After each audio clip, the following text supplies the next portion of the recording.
Well, the tail end of 2017 and the beginning of 2018 started off with the incoming blue tsunami.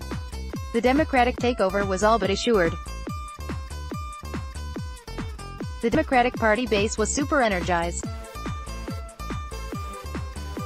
The generic ballot advantage favored Democrats by double digits. The GOP was so screwed, right? Yeah, no, as many of us already know, there's still an eternity between now and Election Day in the political universe. Anything can happen, and it has. The generic ballot advantage has shrunk to single digits. The economy is improving, millions of working-class families, and hundreds of companies, are benefiting from Trump's tax reform, and the left really hasn't offered much other than "we don't like Trump." On the 2018 campaign trail, the 2020 contenders are increasing their profile. Sens. Kamala Harris, DCA, and Cory Booker, DNJ, are notable examples. Sen. Kristen Gillibrand, DNY, is another possible 2020 candidate. Most if not the entire 2020 field for the Democrats are unknowns. They're not an Obama or Clinton caliber name. They're not even Joe Biden or Bernie Sanders. Both men could also toss their hat into the ring.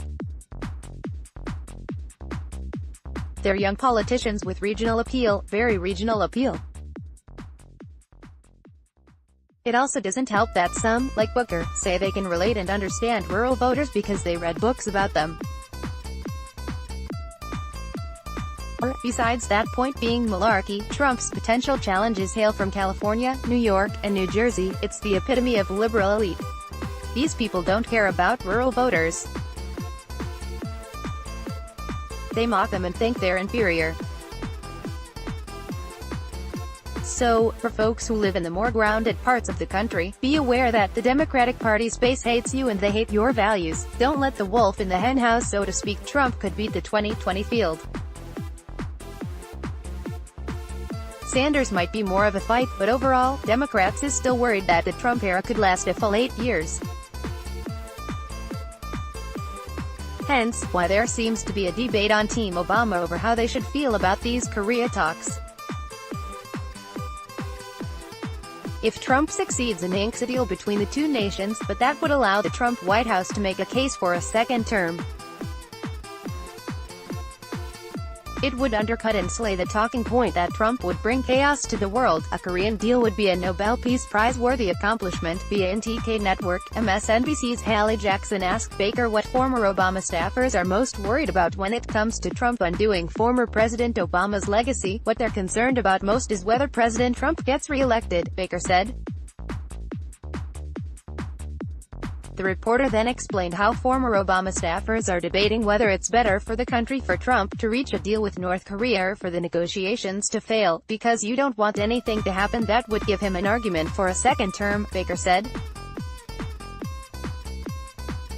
So, they are struggling with this idea that Donald Trump is not necessarily a one-term phenomenon. He could very well be president for 8 years, if the economic news remains positive, if the small business and consumer confidence indicators maintain their record-high positions, if the left keeps bashing his supporters and keeps self-owning themselves in epic fashion. Yes, Trump will be re-elected. And if the GOP is able to hold on to the House, then you can bet those chances increase tenfold.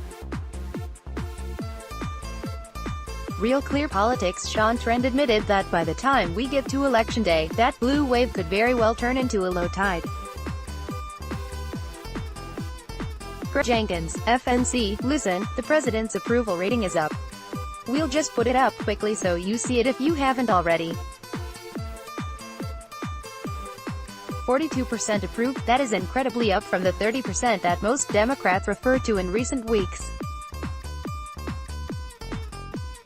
Me, why are we seeing this approval? And you have about 3 things you believe we should be looking at right now. Sean Trent, RCP, there's a couple of things going on. I think the good economic news is starting to break through. I think people are starting to question where the Mueller investigation is going. I think it had kept the president down for a while. And I think the tax cuts energized the Republican base and are playing a role in the president's improving fortunes. Jenkins. Now, traditionally, about 23-24 seats change hands in these midterm elections. Aside from the environment that we're in, how do you factor in this environment now? Trend? Well, I think if you looked 6 months ago, you would say it was doomsday for the Republicans, with the Republican down in the 30s, showing a double-digit lead for Democrats. But that's just not the world we're in today. The president is up into the low to mid-40s, and his job approval, the generic ballot, has closed to a 4-point lead for the Democrats. So I think we've gone from Democrats being heavy favorites to take the House to something of a dead heat and maybe a thumb on the scale for the Republicans. Keep America great. Am I right?